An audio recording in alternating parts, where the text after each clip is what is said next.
তোমার বাইরে ঘুরতে এসেও সেই অফিসের কাজ ল্যাপটপ নিয়ে বসে পড়লে? আমি তো তাও কিছু কাজ করছি। তুমি কি করছো? ওটা কাজ? এই শোনো, আমি তোমার এই ডেইলি রুটিন লাইফে আসিনি। হ্যাঁ, আমি ঘুরতে এসেছি। সেই জন্যই তো বলছি, যাও আগে ফ্রেশ হও, তারপর এসব করবে। যাও।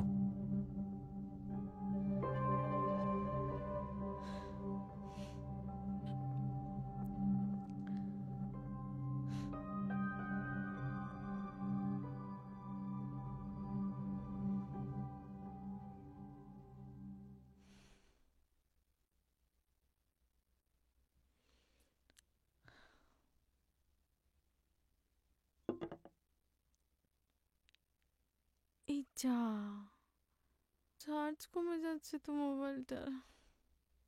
বাথরুমেও মোবাইল? উফ।